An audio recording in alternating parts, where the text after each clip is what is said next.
श्री हरिदास श्री कुंज बिहारी। राधे राधे दोस्तों, कैसे हैं आप सब लोग। आई होप सब अच्छे होंगे।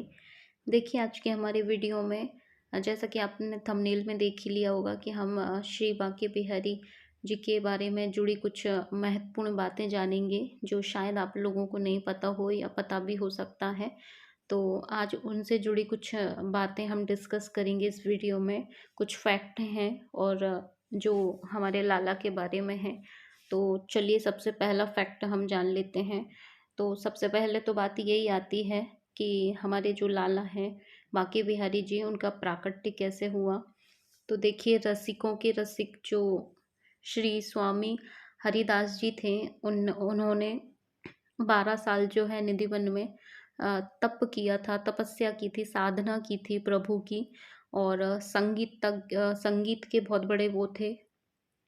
तो अपने संगीत से जो है उन्होंने राधा कृष्ण के श्री विग्रह को अपने हृदय से प्रकट किया था निधि वन में। तो दो स्वरूप थे, मतलब दो देह थी राधा कृष्ण। तो वो बांके बिहारी हुए। बाकी जब राधा कृष्ण उनकी गोद में आके खेलने लगे उनके संगीत से खुश होके, तो हरिदास जी ने कहा कि मैं बहुत बूढ़ा हो चुका हूँ, अब मुझसे आपकी अलग अलग सेवा नहीं होगी। तो इसलिए जो है बांके बिहारी जी एक रूप हो गए। तो हमारे जो बांके बिहारी जी हैं वो राधा और कृष्ण एक हैं।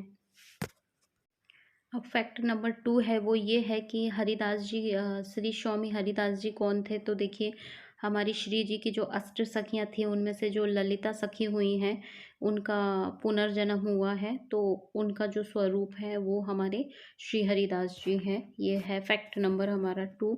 और जो हमारा फैक्ट नंबर 3 है वो ये है कि आखिर बांके बिहारी जी को हम बांके बिहारी जी क्यों कहते हैं और बांके का मतलब क्या है। तो देखिए बांके का मतलब जो होता है वो होता है 3 जगह से मुड़ा हुआ। तो हमारे जो बांके बिहारी जी हैं वो उनका मुख थोड़ा तिरछा है, उनकी कमर टेढ़ी है और उनके जो चरण हैं वो भी मुड़े हुए हैं। तो उनका जो श्री विग्रह है वो त्रिभंग है। त्रिभंग उनकी जो है श्री विग्रह है, इसलिए उनको बांके कहा गया। और बिहारी का मतलब होता है जो अपनी ही मस्ती में मस्त होता है। तो ऐसे करके उनको हम ये बांके बिहारी जी का अर्थ होता है। फैक्ट नंबर हमारा 4 जो है कि बांके बिहारी जी के मंदिर में जब आप दर्शन करने जाते हैं तो आप देखते होंगे कि हमारे जो बिहारी लाल हैं उनकी नज़रें किसी से नहीं मिलने देते हैं और उस पर्दे को कभी लगा देते हैं, कभी हटा देते हैं। तो इसके पीछे 2 वजह हैं। एक तो ये है कि हमारे लाला जो हैं वो किसी के भी प्यार में बह के चल देते हैं, अपने जो गर्भगृह है उससे वो चल देते हैं। और दूसरी जो इसके पीछे वजह है वो ये है कि लाला को कोई एक टक देखता है तो लाला को नज़र लग जाती है। तो इसलिए जो है पर्दा सिस्टम किया गया है।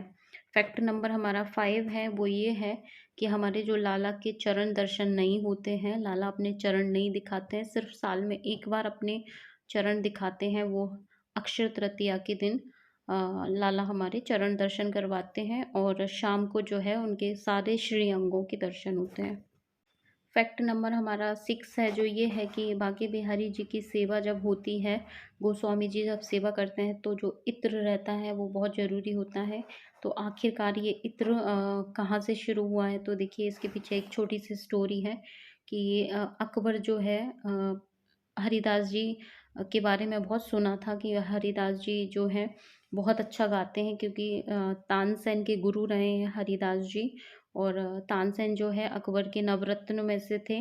तो जब अकबर सोचते थे कि जब तानसेन इतना अच्छा गाते हैं तो उनके गुरु कितना अच्छा गाते होंगे, तो वो निधि बन जाते हैं उनका दर्शन करने। और जब निधि बन जाते हैं तो उनके बांके बिहारी लाला के लिए वो इत्र ले जाते हैं और तब से लेके अब तक इत्र सेवा जो है बांके बिहारी जी को दी जाती है।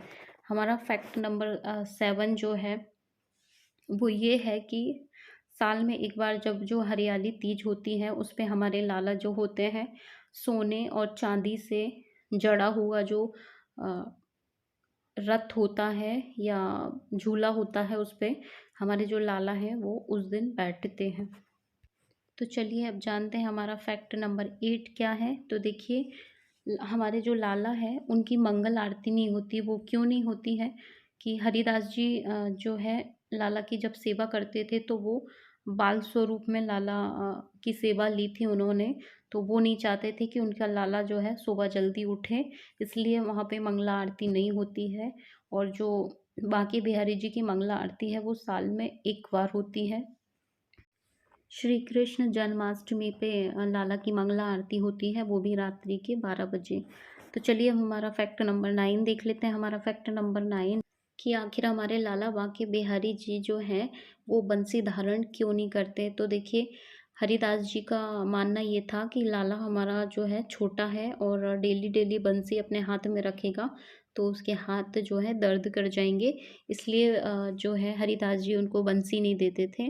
और लाला को जो बंसी दी जाती है, बंसी सेवा होती है, वो साल में एक बार होती है, वो भी शरद पूर्णिमा के दिन लाला को जो है बंसी दी जाती है। और इसी दिन जो होती है महारास की महारास का दिन होता है। तो चलिए जान लेते हैं हमारा फैक्ट नंबर 10 क्या है। तो देखिए, फैक्ट नंबर 10 में हम जानेंगे कि हमारे लाला को आखिरकार खाने में क्या पसंद है। तो देखिए, लाला को जो डेली भोग दिया जाता है वो दूध भात का दिया जाता है। और अधोटा जो है केसर जिसमें मिला रहता है, तो अधोटा और दूध भात लाला को बहुत पसंद है। तो हमारे जो लाला है उनको मीठा बहुत पसंद है, और मीठे में भी लाला को जो है हैवी मीठा बहुत पसंद है। और दूध भात का जो भोग बनता है वो गोस्वामी बनाते हैं। और अधोटा जो है वो लाला को ये वाला जो भोग होता है वो बाहर से नहीं लगता है, गोस्वामी जी बनाते हैं। और डेली लगता है दूध भात और अघोटा जो रहता है उसका भोग।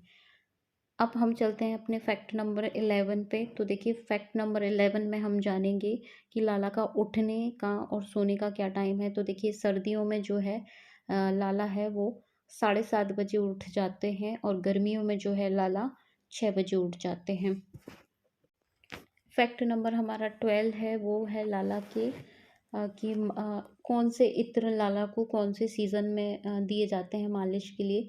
तो देखिए, सर्दियों में लाला को जो हमारे जो बांके बिहारी जी हैं उनको हिना और केसर के इत्र से मालिश होती है सर्दियों में। और गर्मी में जो है लाला को गुलाब, केवड़ा और रूह खस जो होता है उसकी मालिश दी जाती है हमारे श्री बांके बिहारी जी को।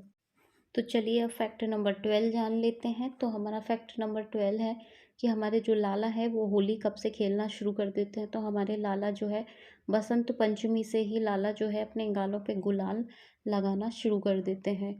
और देखिए, ऐसे तो लाला की बहुत सारी बातें हैं जो हमें मालूम होना चाहिए, पर ये कुछ ज़रूरी बातें थी। और देखिए, जब जो श्री गोस्वामी जी थे, हरिदास जी, जब वो द्वीप गान करते थे, क्योंकि वो संगीत के बहुत वो थे, संगीत से ही उन्होंने बांके बिहारी जी को प्रकट किया था। तो जब वो द्वीप गान करते थे तो वो द्वीप अपने आप से प्रज्वलित हो जाते थे हजारों हजारों। और जब वो मेघ के गीत गाते थे तो अपने आप से बारिश होने लगती थी, चाहे सीज़न कोई सा भी हो। तो ऐसे हमारे ललिता सखी जी के जो पुनर्जन्म हुआ है, जिन्होंने श्री स्वामी हरिदास जी के रूप में जन्म लिया, और उन्होंने बांके बिहारी जी को हमारे प्रकट किया है, जिनके आज हम सब दर्शन करते हैं।